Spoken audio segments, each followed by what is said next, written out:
Hello, Maverick fans. Welcome to another edition of the Mavpuckcast. Jason, Jolene, Bridget, John. And we're here to talk hockey again. Do we talk about anything else? Oh, yeah. Tickets and food and occasionally bathrooms. There are other topics. Okay. They're all usually around hockey, but sure. Yeah, you know. Welcome to the Party Podcast, folks. Good weekend for the Mavericks. At least Saturday night was a good night for the Mavericks. Jason, what are your thoughts about how the weekend went? It went as I kind of expected. I figured North Dakota would put in more of an effort on Friday than they would on Saturday, just because there was more on the line on Friday at that point in time. And, I thought UNO came out, played really, really well on Friday.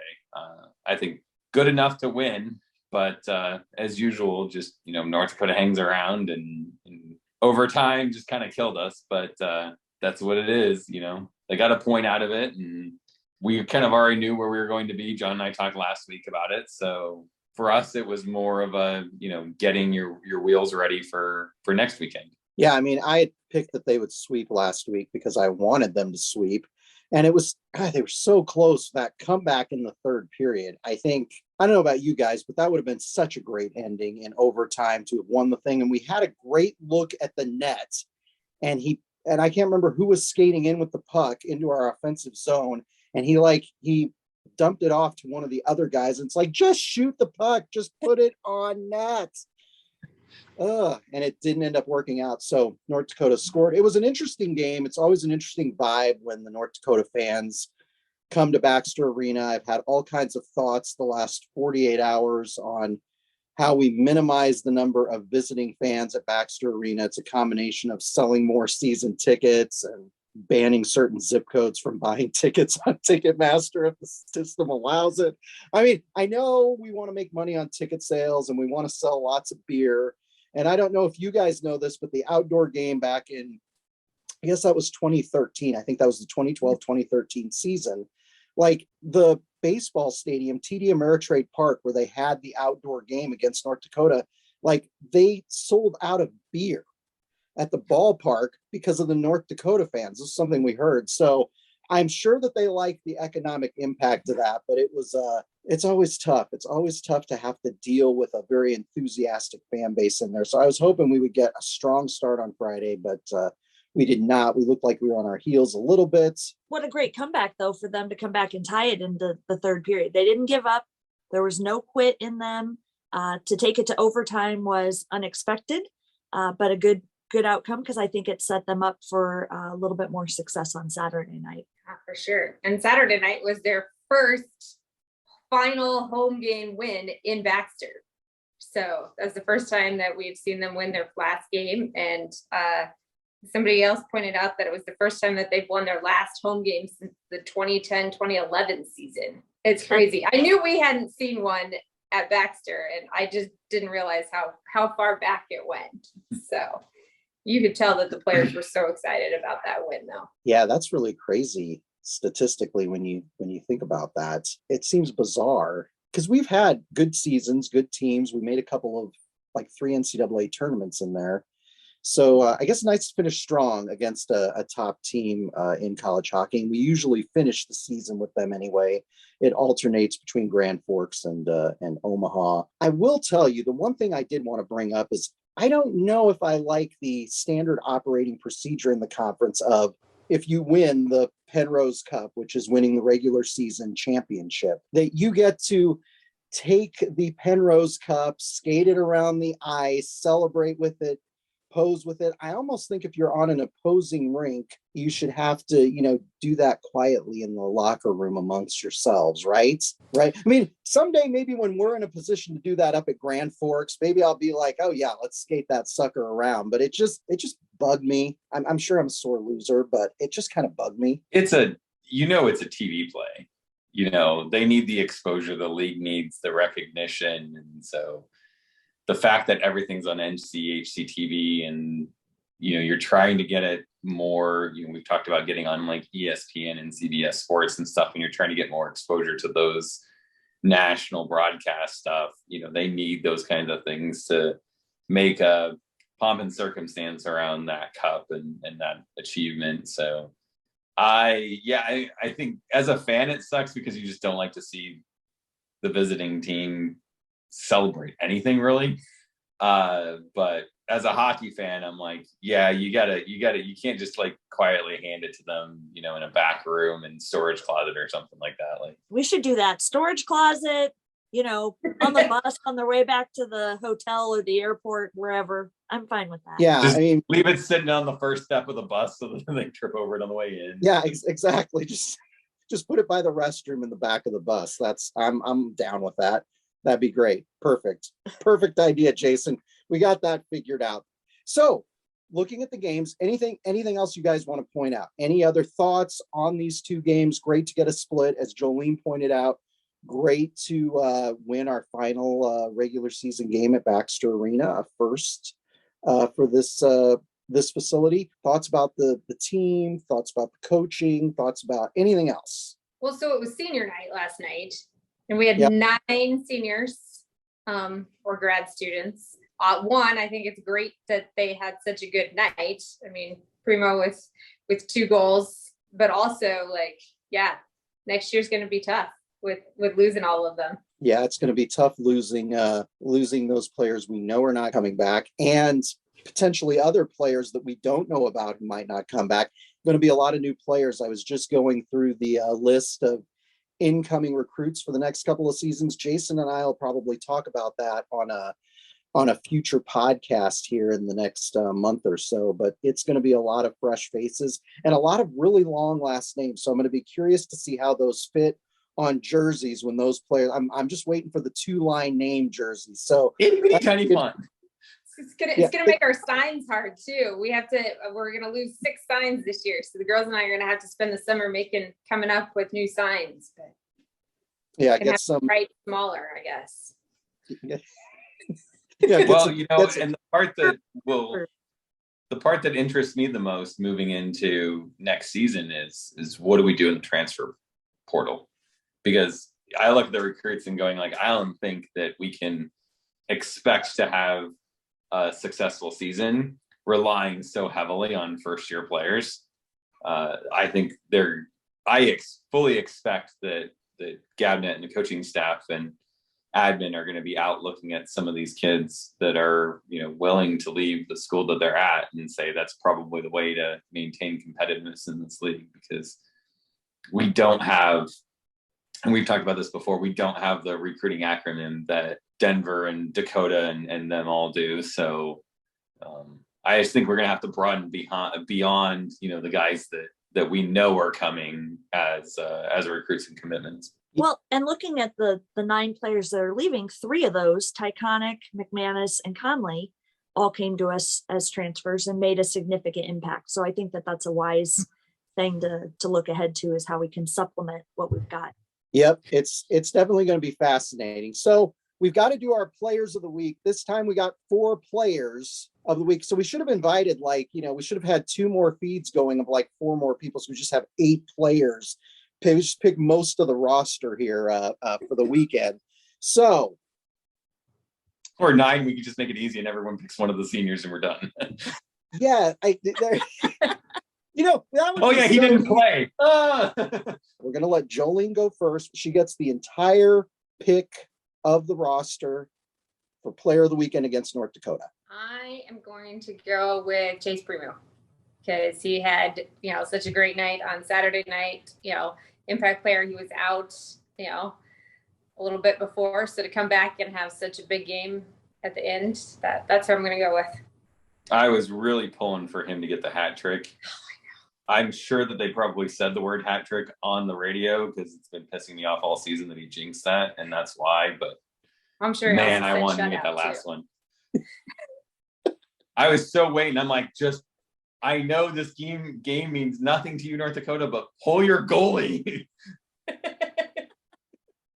All right. So is Bridget going next?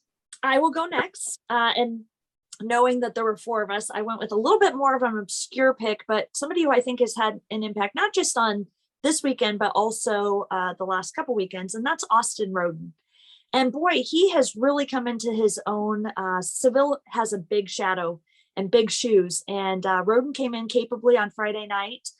We had heard that Seville was under the weather. We're not sure what that meant, or if it was a nagging injury or things like that. But he had filled in last weekend, and then he came in on Friday night and made some big stops that allowed us to get back into the game. And again, it was just unfortunate that North Dakota had scored in overtime, because I felt like he really had earned his tie, and definitely would have earned the win if they'd been able to get it. So thumbs up for Austin Roden. We're talking, some of the guys that I hang out with and everything. We're chatting about what John and I will talk about, which is, players that are leaving. And some of those, as John mentioned earlier in this podcast, was, there's some guys that we don't know. They're not seniors that are going to elect to take their talents and their skill set to the next level. And we don't know who that is. And so we were talking in the concourse at one point about whether or not Seville is one of those players and decides, since he is a Vegas draft pick, to head out there and see, what he can do and not. And it's funny because they're like, oh, well, if he does, we're screwed, who's our goaltender? I'm like, I really don't know that Roden's like that bad. I don't think you guys are giving him credit. He's a very capable, and I'm confident enough to say, with the way that he's played the last few weeks, as Bridget mentioned, that we'll be okay. I'm not that worried if Seville does decide that, it's his time to go, try for the next level. I hope that he doesn't. I hope that he comes back, because it's a joy watching him play. And I think that we're a better team with Seville, but I'm not worried if we have to start Roden. Yeah, I completely agree. He was a great goaltender when he was with the Merritt Centennials in the BCHL. And that was not a team that was known for having a lot of offensive prowess. So he had to stop a lot of shots. And he reminds me of a lot of goaltenders we've had in the recent era, where he might not be this high NHL draft pick, but he reminds me of a guy like Evan Wenninger and Kirk Thompson and guys from that era. So I think he'd definitely be a capable starter for UNO next season. So I'm not worried either.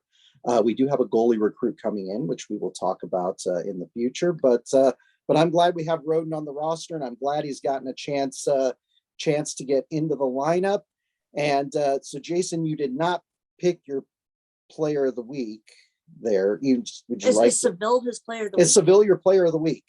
No, Seville is not my player of the week. Okay, well, let's is it yours? Do you want to go so you can pick? Thanks for that lovely poetic talk there. Well, we were alternating, but I'll go ahead and go. I'm going to pick Tyler Weiss since Jason didn't pick, and here's why I'm going to pick Tyler Weiss, because he's a senior.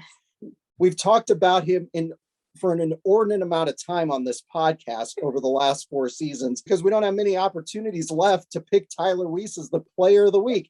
Jason's got the jersey on. He was probably going to pick Tyler, so I completely put him on the spot. But yeah, I'm picking Tyler for no other reason than we got to pick Tyler. If four of us are picking, he did well. Oh yeah, he had several assists. 4 assists on the weekend. Yeah, I'm okay with that. That's a good. good. Scott, even look, he had 4 assists. Okay, great. Yeah, okay, 4 assists on the weekend. Sorry for taking your pick, Jason.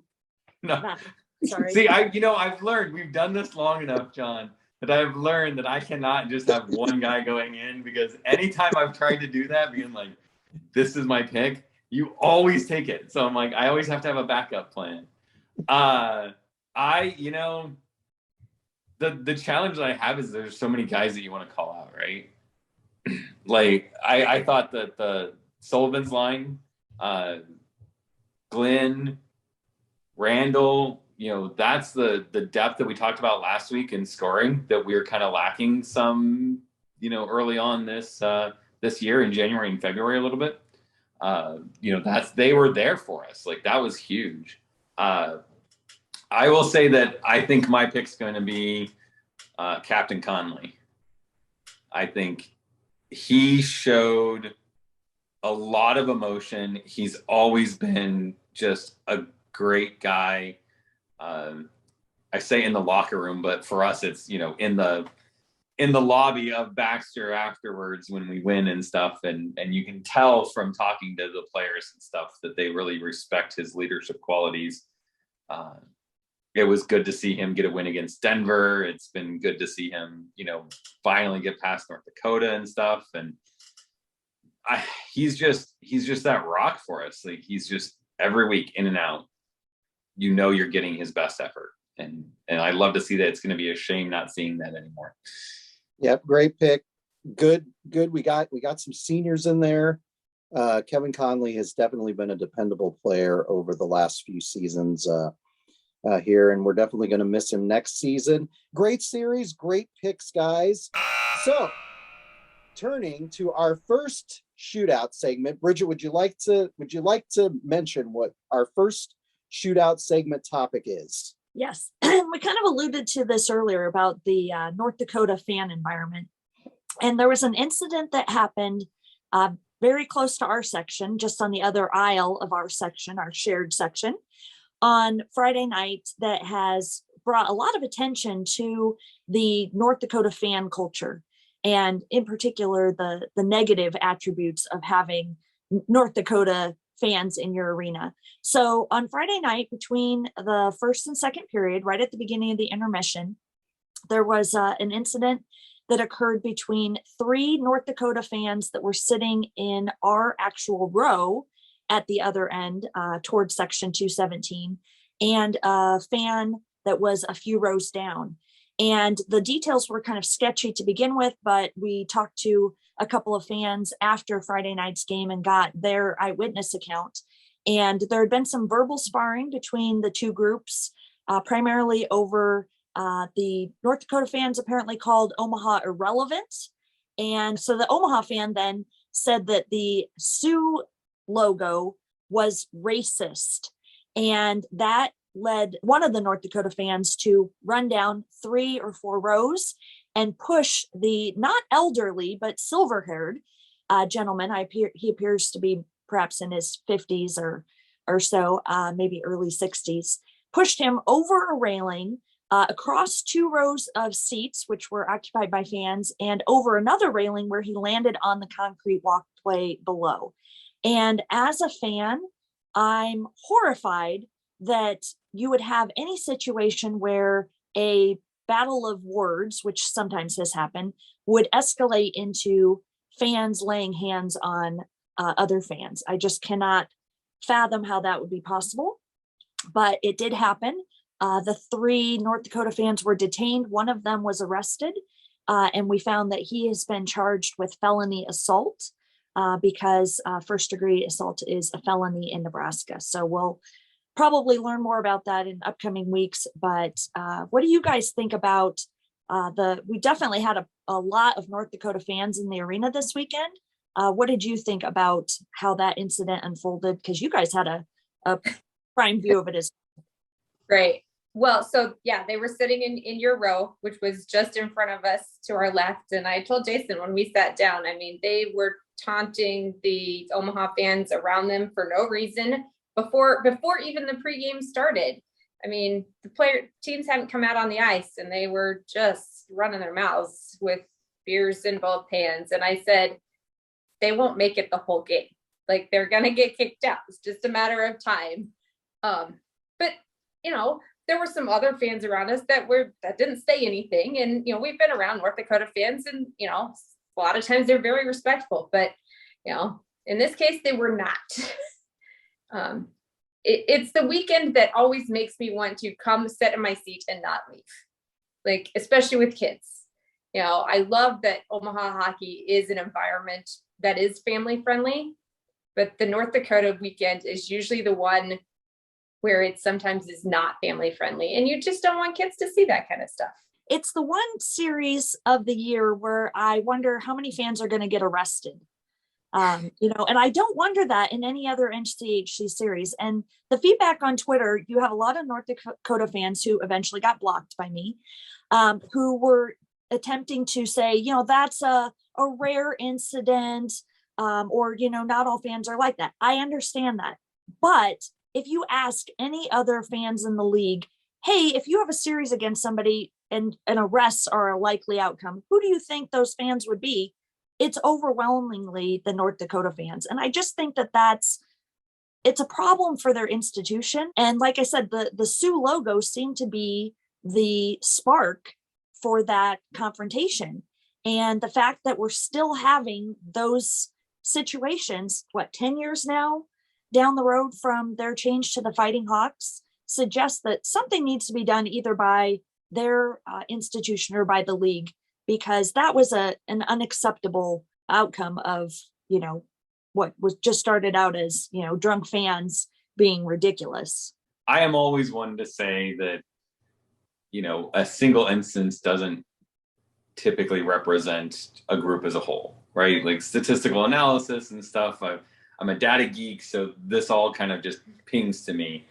But it's like, there comes a point where you start going, this is happening more frequently than should be expected. And everyone points out, like I've been following some of the conversation on Twitter, and people point out like, oh, well, what about this, instance at this thing? And I'm like, yeah, that happened, right? Like, yeah, there was two idiots that got in a fist fight at this game between these two teams and things. But it's like, it's not consistent. And it's like I know people who talk about the Michigan State series. That's a classic example of one that for a long time, having gone to a game between Michigan and Michigan State, like there's a lot of heated, passionate fans that unfortunately are blurred by alcohol in their decision making. And from my understanding from people in those fan bases, that's a regular occurrence between them. But I've seen Michigan State against Denver. I think we saw Michigan when they came here to Omaha when we were at the Clink. Yep. And it's like, I don't remember, like, I mean, sometimes some of them can be arrogant and stuff, but I don't remember this level of atrocity, when it comes to the altercations. And it's just like, I'm just like so tired of hearing bad stuff about North Dakota, because it's like, I don't want to just hate a team because they're a team, but it's like, my God, we had problems in Denver when I was a fan back then with North Dakota. And then you had the whole thing about, them trying to give the kid a better chance when you really had no business recruiting them. And like, there's just a lot of things like that are just extremely questionable decisions at an organization level. Well, and we've been a visiting fan at some hostile arenas. We've been a fan at Yost, and I remember there were several instances where the home fans at Yost Ice Arena were harassing the player parents. They dumped, pop and popcorn on our players on the bench during the game. And in fact, a couple of the player parents during that same game got ejected and had to sit up by us, but it was because they were being threatened by Michigan students who had come over from the student section, and the arena ushers took the student side of stuff. But when you go into an opposing arena, you have to have some kind of expectation of decorum. I just think, again, you're a guest in someone else's house. John and I have been to over 100 road games throughout our 25 years with Maverick hockey, and you cheer hard for your team. There's no, reason you can't use your voice loudly, but you don't act like a jerk, and you certainly don't get into physical altercations with the other fans. I always hate stuff like this, and I think I hate it even more that we were sitting close by it, because I was like looking way on the other side of our section's fairly large, for those who don't know, in 216. So I was looking at the other side, and there was just this grouping of people, and then event staff came up, and then you saw the police, and there was just a whole thing. I always want to, come up with solutions to this and look at it logistically. I don't know if there's a way to, limit the number of single game tickets. I know they want to make money, and I know they want to sell beer, or limit the single game tickets or the visiting fan tickets to certain sections, some of those upper bowl sections that don't look like they have much in the way of season ticket holders up there, putting like all of the visiting fans up there together. Sure, they'd be loud and everything, but they'd all be together. Because usually, like when we go to a visiting arena, and when we used to do Mavpuck bus trips, they would put us all in a section where they wanted us to be, so that we were away from fans. But we just we let people buy tickets anywhere. And I know some of that is the box office just selling single game tickets to whoever wants them. Some of it's our season ticket holders deciding to sell their tickets to North Dakota fans, hoping to make a buck.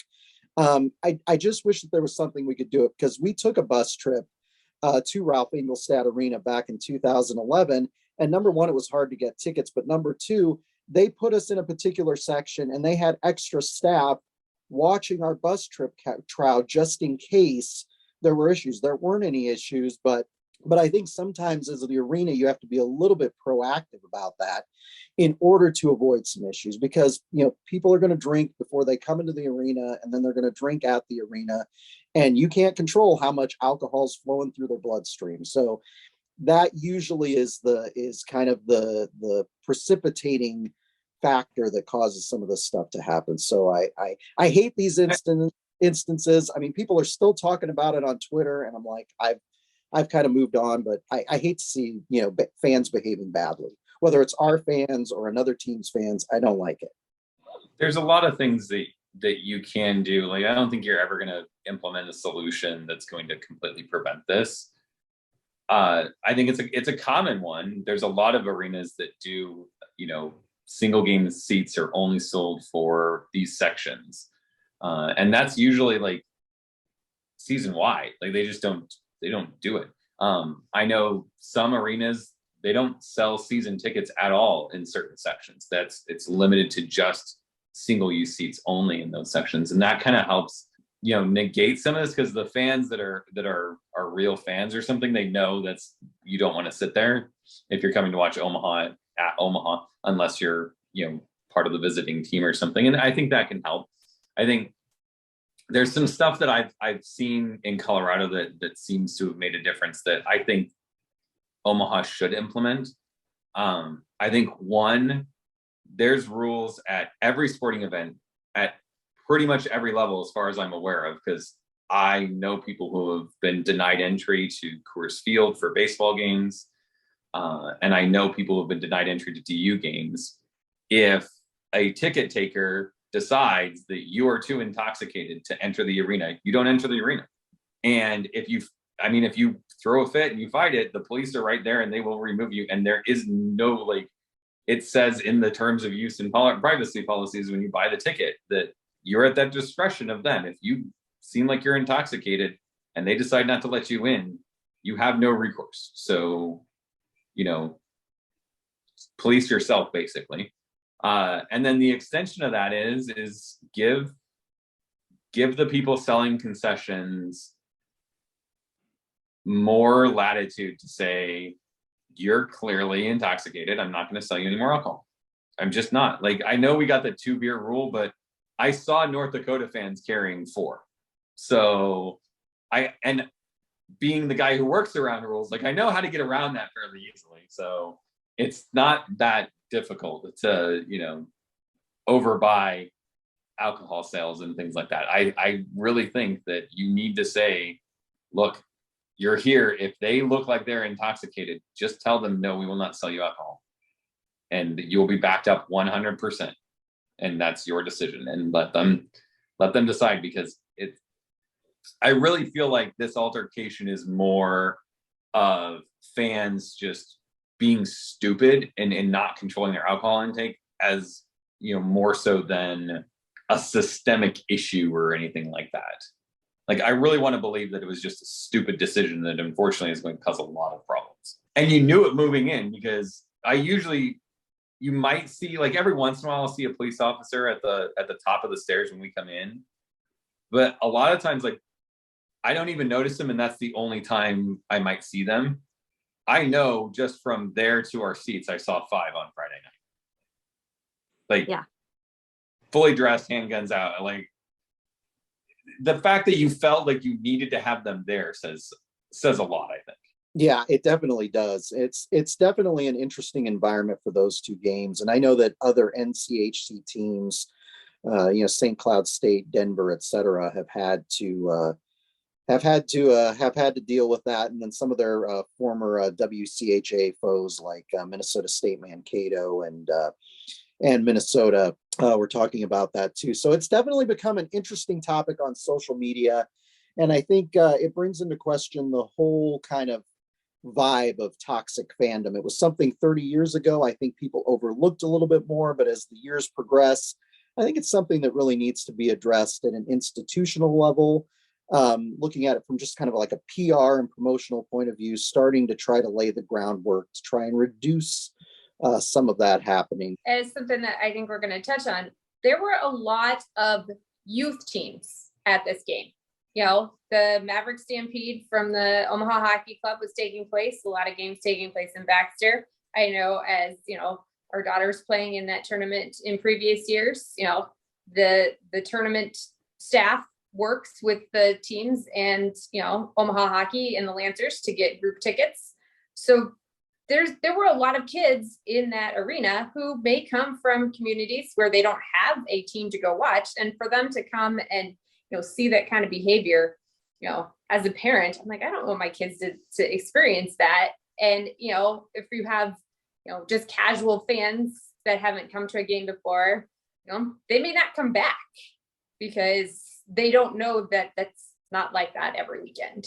Or how many of them say, I don't want to play college hockey because of that. Like, I don't want to be around that kind of atmosphere. So I'm just, you know, I'm not going to go to college and play hockey. I'm going to go play minor hockey or something up in Canada or something. There's a lot of exposure issues, I think, for the league, for NCHC, and for NCAA as a whole, that you need to say this is kind of stuff is not, stop saying like there's no tolerance, like start doing something about it. You've got to start taking steps to say we can't let this happen again.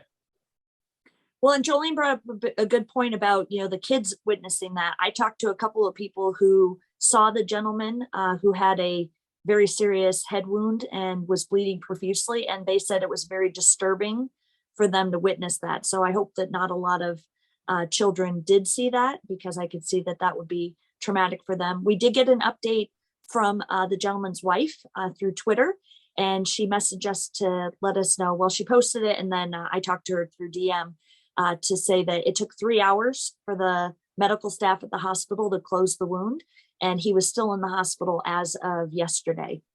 So our best wishes go out to him for a full recovery from his injuries, and we hope that that kind of thing never happens again, because there's no place for it in college hockey or at Baxter Arena.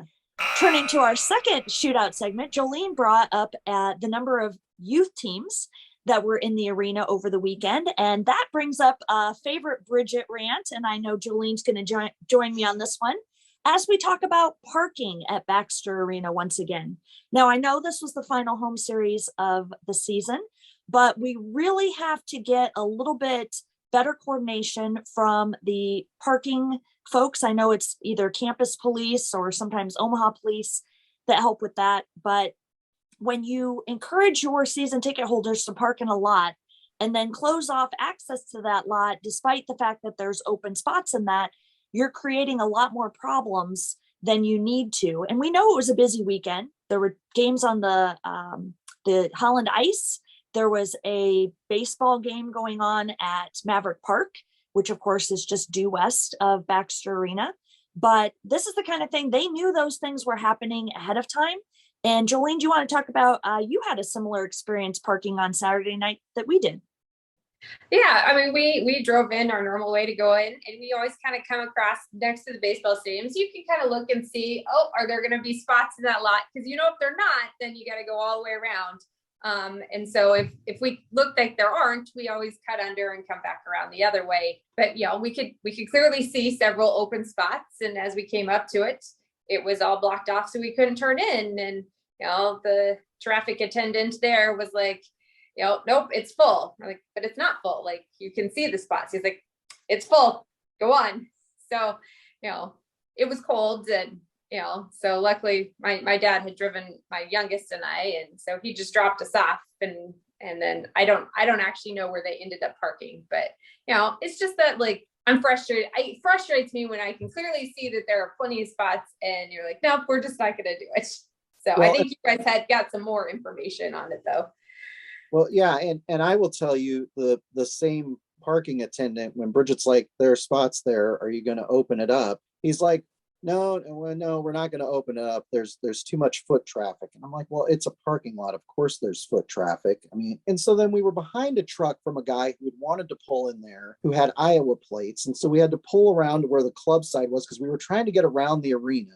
But then he stopped right by the club entrance. Not in the little parking roundabout, just stopped in the middle of the lane. And had his two sons get out, and the sons were pulling out their gear out of the back of his pickup truck. And like, they just kept looking at us. And it reminded me sometimes of the kids at the pool where you're just like, hurry up, get moving. I finally rolled down my window and I'm like, guys, let's pick up the pace here. Let's get moving. So it was one of the, now, I'm going to say this. I love the youth hockey apparatus in Omaha, or the youth hockey mafia, as I call it. I love it. I love the idea. I'm sure that Mike Kemp is like, it's a great idea to host these teams coming to Omaha when we're having a big series against North Dakota going on, because potentially these players could become recruits for us one day down the road, right? We're all paying to be there. There aren't that many home series that we get to enjoy every season. And certainly the North Dakota one's one of the big ones that we're all excited about. I'd like to be able to go park at the arena. There's a lot of days in a year. There's a lot of weekends when UNO's not at home. There's part of me that kind of wishes that they could do that on a weekend when the hockey team isn't playing, mainly because they could use the regular ice, they could use the Holland ice sheet, and there would be plenty of parking for the parents of the youth hockey players. They still get to see this great facility. I don't know why we have to have three things going on at once. It just creates a lot of problems, especially for people here in Omaha who might become season ticket holders, who are coming to a game maybe for the first time. And you don't want to have a situation where parking is just a giant nightmare, or they're going to think parking is a giant nightmare every weekend. Well, yeah. And not only that, the attendants gave you no idea what to do. They were just like, nope, can't park here. And then you're like, well, now where do I go? Well, I know where to go, but the Iowa truck didn't know where to go. And they were of no use for that at all. Well, I think as a youth hockey parent and having experienced this, like, they needed to do a better job of explaining where the youth hockey people should park and where they should go. Like, that should have been, like, there should have been an area designated. This is where you park for the youth hockey game. This is where you go in. You know, Maddie and I went into the club section, and there were two people that walked in there trying to get to the Holland ice, and we're told, nope, you got to go out and go all the way around, but they didn't know that. So it's really difficult having, like, to John's point of having it at the same time that you have this big an event on the main ice. And the best solution really is to say, like, we just can't have events on the community sheet when we have events on the main ice. The challenge is that, like, if it's not hockey, it could be something else. It could be a concert. I know people, I've had this experience going to men's league games at what used to be Ralston, because I know they have a new name. Liberty. But like when it's a hockey game, we expect it because we're built into that. Like, we know it's a Lancers game, so we know, where to park. But we've had people that have had their car towed because they park in front of the hotel that's right next to it, shares the same parking lot, but they don't realize that these two rows are reserved because there's no signage that says it. And people have fought that for years there because they get their car towed. And it's like, there's nothing that tells me that this is hotel parking, right? So I think the simplest solution is just to not do it. After that, then you've got to have stuff. And maybe this goes to our conversations about fan perks.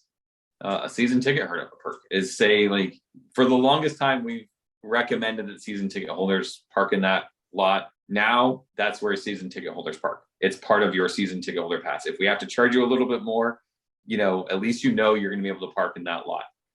And if you want really nice parking spaces, you can pay more like we have now and park in the Baxter lot, Lexus lot, or whatever it is, and you can still sell those. I think you can still sell a premium parking spot and a normal parking spot, and say, like, if you're parking here and you're not a season ticket holder, then you park over here.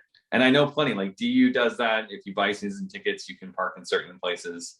It's not transferable. I like that about, I know Michigan does that. I don't think Boston or Boston College do it, but I know Michigan does it, in that you can't sell your parking pass to someone else or anything like that. It's just, you're a season ticket holder.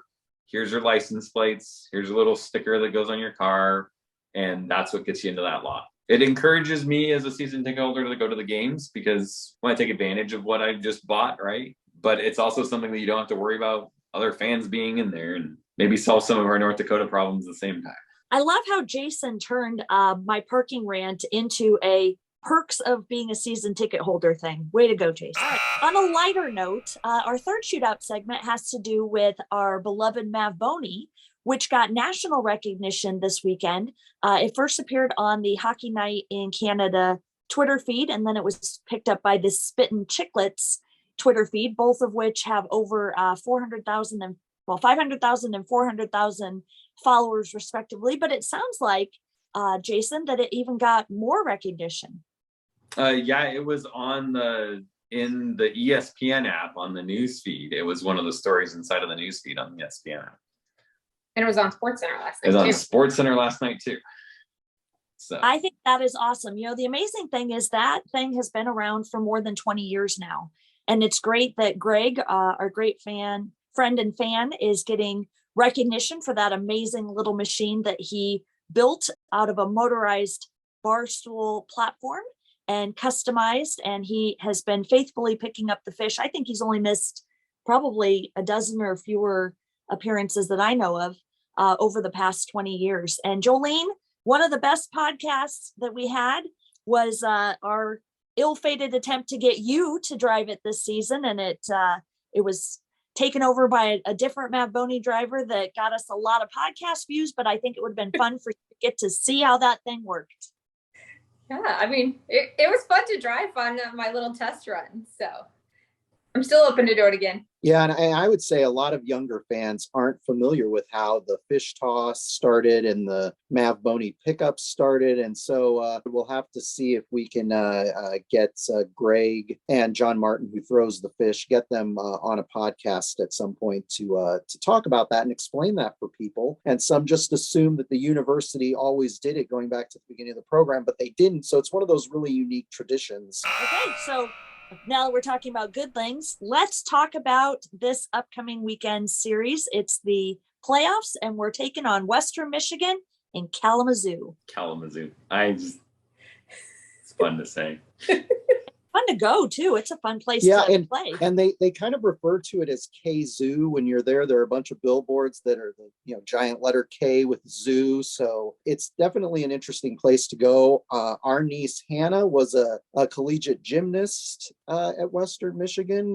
Probably been about 10 years. 10 years ago now that she was there. So we're very familiar with Western Michigan. We've gone on, I think, 4 trips there, minimum 4 trips. It may be more. Including a very memorable bus trip that we cannot talk about on the podcast. But if you want to know and you weren't there, we'll tell you about it. It definitely involves our Mavboni driver. And the cool thing about that was Scott Pars's parents threw our bus trip attendees a pregame party. We didn't know. We got to the hotel and they had arranged to have food and beverages for us in one of the party rooms at the hotel before the game on Friday night, which I just thought was so sweet that they did that. Nobody told us. We just got there and there was food and drink for the attendees. So that's got a lot of great parents and a lot of great players on this team. So we have fond memories of Kalamazoo. We won't be in Kalamazoo. We'll be watching it on NCHC TV this weekend, but a best of 3 series up there against the Broncos. Should be interesting. We only played them once this season.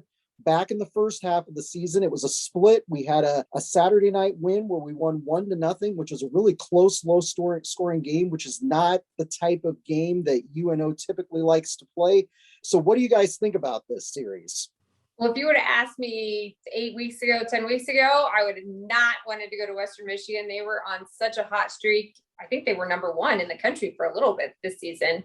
They've struggled as of recent. So I think our chances, the way Omaha has played in the last 6 games, I mean, if you would have told me 6 weeks ago that we would take 4 of the 6 games and take 1 to overtime, I don't think I would have believed you. I mean, I know John said we're just going to win 6 straight, and it came pretty close. But so I like our chances. I do think it'll probably go to 3, but I like our chances up there. The key for Omaha is to get our offense going. I think what hurt us when we were up there before was in the first game, we kind of sat back and let the play come to us a little bit and we dug ourselves a bit of a hole. And then in the second game, we came out with a little bit more, firepower, but we were in that period of our time where we were kind of struggling to find some scoring consistency. There was a lot of hot and cold nights and things that came through there. And so I think the guys need to go out, much like they played against North Dakota, and just pepper them, really take every opportunity you have, trust the system, trust the teammates. And if they play the way they've played, like Jolene just mentioned, the way that they've played the last 3 weeks in the last 3 series, then I really, really like our chances. And stay out of the box. Well, that's always, and we've rarely been able to do that. So good luck. We did pretty good last night staying out of the box. Some very inopportune penalties that came in there. They've got to stay out of the box. That seems to be their Achilles heel. It's really the Achilles heel for any team in college hockey to be playing in odd man situations. Looking at this series, I didn't know that we were going to have to talk about Western Michigan anymore after that series back in the first half of the season. I was excited not to talk about Papillion resident Ethan Frank anymore. I thought we were done. The super senior has 25 goals and 10 assists on the season. He was key in their sweep over Miami to end the regular season at Lawson Ice Arena. Lots of interesting controversies swirling around against Western Michigan. We're not going to mention those, but there was a player dismissed from the team earlier, and a lot of interesting allegations going on against that team. That's all I'm going to say. I don't know if that'll prove to be a distraction for the team, or if it'll kind of unify that team to come out and make a statement against UNO. I'm going to say that we do well in this series. I'm going to say that this goes 3 games, though, and I'm going to say that we win in a best of 3. I think the guys are very, very capable. We've got a lot of talent, a lot of depth on this team, and this is the time to get it done. They've got a great opportunity. I was talking with my friend Mike Shellhart before the game against North Dakota on Saturday night, and he was talking, and he said, you look at this team talent-wise, and you look at Isaiah Seville, and this team might be more talented than the team that made the Frozen Four back in 2015. And yes, I know Jake Ginsel, who all of the UNO fans love to tweet about and post about online, was on that team, but I agree with him. I think that we are more talented. I hope they make it to St. Paul. I'm excited about that possibility, mainly because they've never made it there. So that'd be fantastic. Jolene's at Omaha in 3, right? I'm at Omaha in 3. John's Omaha in 3. Okay. So building on Jolene earlier talking about records falling and the fact that we finally had a win to end the season at Baxter Arena, I agree that this might be the year that we break that streak of not making it to the Frozen Face-Off. I also have Omaha in 3. I gave it some thought about how I thought it would happen, and I just can't explain it. But I think they get it done, and we finally make it. We get that little Maddie monkey off the team's back, and we make it to the Frozen Face-Off for the first time this year. See, I gotta decide if I'm peer pressured into the group or not. Huh? You don't have to. I do want to say this before I pick. To John's point, I think that as a team we're probably better than the Frozen Four, but we had a better offense then. We're more consistent offense, let's say, for sure. I like our team. I like our chances. I think someone's got to be different. So I'm going to say Omaha in 2. I'm going to say that we're just going to a little chip to our shoulder. We know that our chances of making NCAA stuff hinges on us having not only a good showing in those games, but also coming through at that next level when we get to Minnesota. So I'm going to go out on a limb, and I'm going to say Omaha in 2. And I know you guys are going to be at a youth hockey tournament on Frozen Face-Off weekend, and I'm giving you permission to skip going to it if UNO makes it to St. Paul, because I want to hang out with you guys at the Frozen Face-Off. So whatever I need to do to make that happen. I don't know if I need to shut down Kansas City, put some barricades up on I-29 so you guys can't get there. I don't know what needs to happen, but my fingers are crossed that the scenario happens so that you guys have to debate in your mind what you're going to do. I have considered just sending him and Lexi, and Maddie and I head north. That sounds like a great idea. Just send Jason off. Now, one thing, we've had this discussion before, but I'm wondering if UNO has considered showing any of those games, 2 or 3, on the Baxter Arena scoreboard. We hope that it's something maybe that they would consider. I know we were talking to our friend Scott. He is not an NCHC TV subscriber, and he was disappointed that he didn't have a way to follow this upcoming weekend's game. So maybe it's something for UNO to consider. Yeah, or even, if they could do something that they've done in the past when we had the Frozen Four and they had the theater option for us and go see there, like something that the school and the team sponsors would be pretty cool. And so maybe they're out there listening. Maybe they listened to the segment out last week and thought, that sounds like a fantastic idea. Let's try that out for our fans this season. I don't know what'll happen, but be sure to follow Bridget on Twitter. She will be tweeting this playoff series at Western Michigan coming up this weekend. So until next week, when we get to talk about the outcome of that playoff series, I'm going to say go Mavs. Go Mavs! Go Mavs! Go Mavs!